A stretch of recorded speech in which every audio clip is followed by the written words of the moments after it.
back to Travelling Box with me, Tanya, on this follow-up from our most recent vlog regarding smart living and all of the smart gadgets that I've been busy putting into place in our house.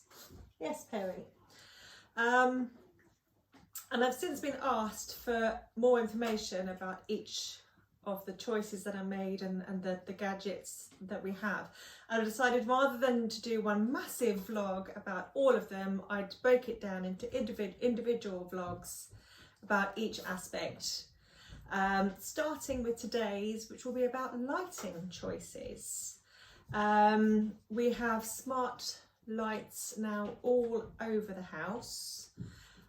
Each of the main light fittings are connected by smart means.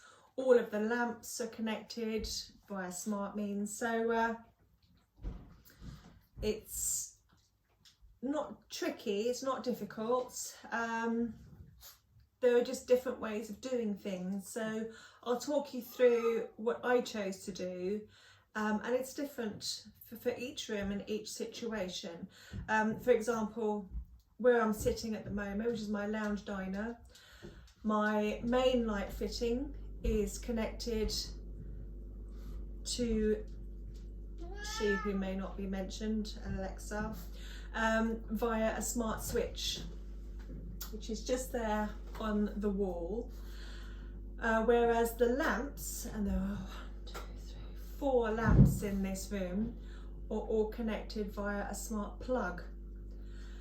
In the kitchen, I have smart LED strips underneath the kitchen counter, and that has its own connectivity. And upstairs in my son's bedroom, he wanted colour change options, so he's got a smart bulb. In the bathroom, we've got a smart bulb. And on the landing, we've got a smart bulb. Now, the smart bulb there wasn't by choice, but more by necessity. Whereas in my bedroom, I've got smart switch. In the hallway, I've got smart switches. In the kitchen, the main light there is a smart switch. Okay.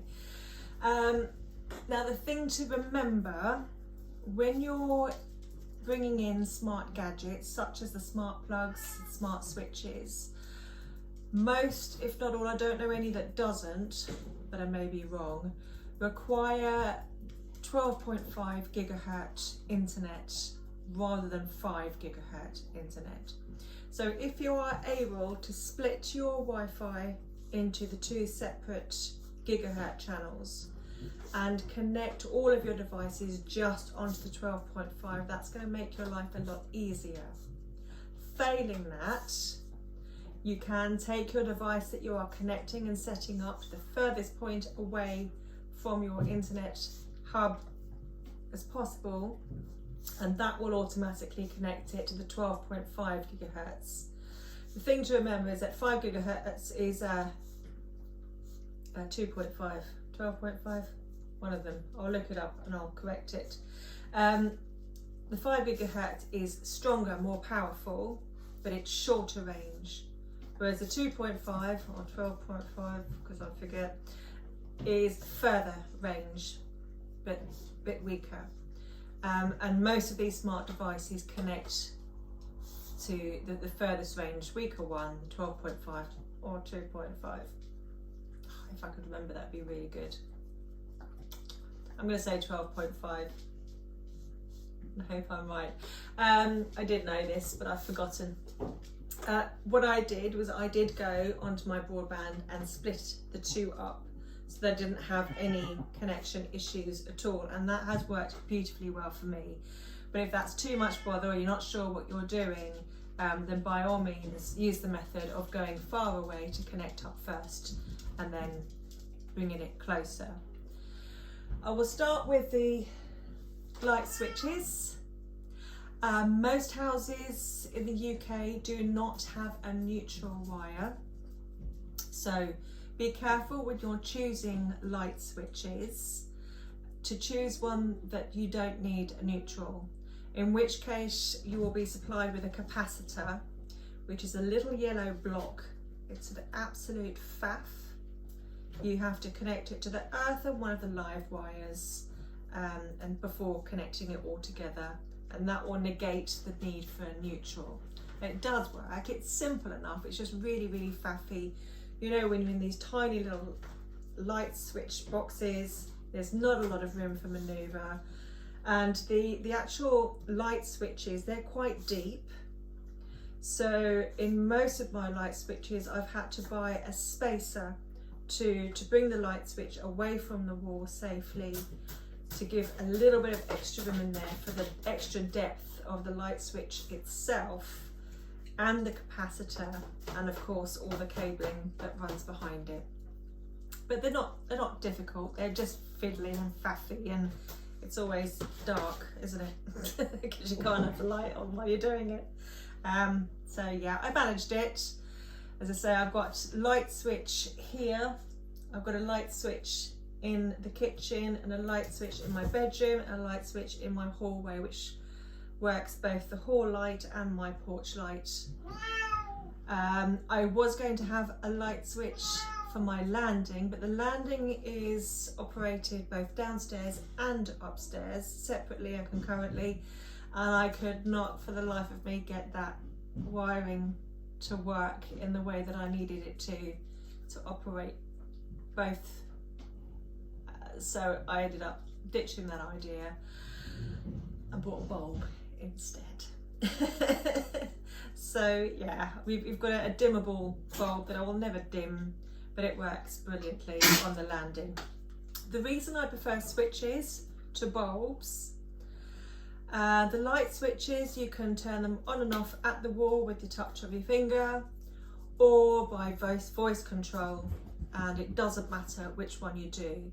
With the smart bulbs, if you turn them off at the wall, you've then powered it off, and the bulb won't speak to your smart device, your smart home network.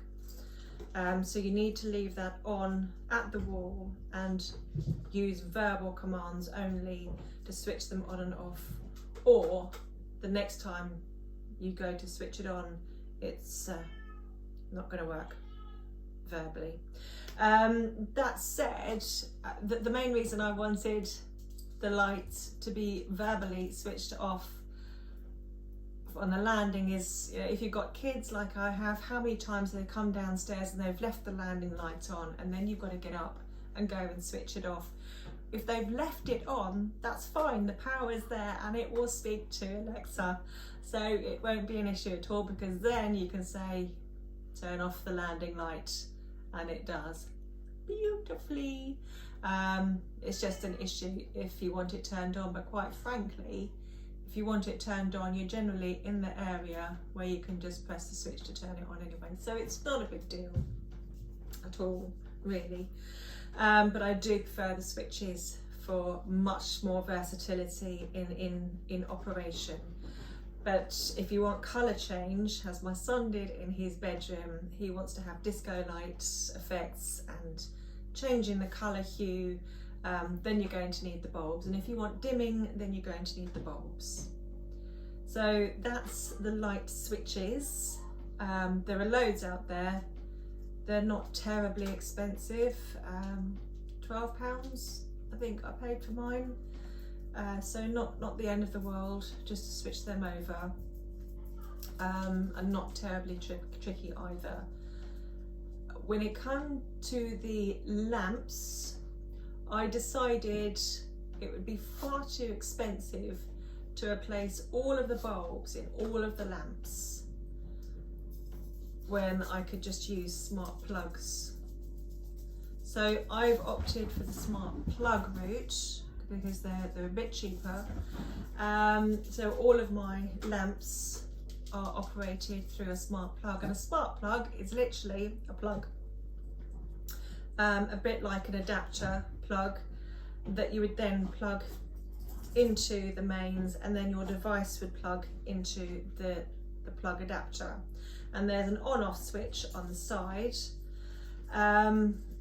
Again, you need to connect the smart plug via the Wi-Fi, and again that needs to be on the 12.5 gigahertz setting. but very easy. Most of them you will have an app that you'll need to download onto your phone. Most cases that these smart plugs and devices connect via an app called Smart Life, which is easy to download, and then you simply set it up via the Wi-Fi. Give it a name, whatever name you want. So I've got counter lights, landing light, bedroom light, kitchen light, bedroom lamp, hall light, living room light, poodle, small lamp, globe, floor lamp. Yeah, there's loads. But the different devices, depending on which brand you buy, will use different apps on your phone. Calix is another one I've got on here. iLonder is another one. But you simply download the apps, and then your Alexa or Google Home or whatever will find it, and then you'll be able to use voice commands. And really simple. They really are simple. Once you've got your head around the whole internet thing, that took me a day. Then connecting the devices is easy peasy lemon squeezy, and you can have as many as you want all over the place.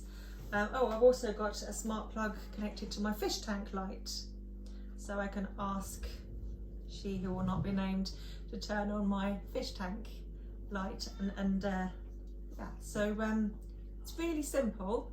It's not rocket science. There are a few little things to bear in mind, such as your broadband connectivity and whether or not you need a spacer because of the extra depth required for the switches. Plugs is really simple. And yeah, so lighting in a home is really easy to sort out. And what joy it is to be able to walk into the kitchen with your hands full of plates and not have to try and find the switch with your elbow and just say, turn on the kitchen light. Voila, there's light. Awesome, absolutely brilliant. And at night time, when I say good night, my bedside lamp goes off. When I say I'm going to bed, she'll turn off everything downstairs and put on my lamp for me so that I've got light going upstairs. There's all these routines that you can factor into your desires and lifestyle, and that's pretty worth doing in my opinion. Anyway, that's lighting for you. Next, I've been asked about the curtain robot, so I'll do one for that. Anyway, love you lots. See you soon. Bye.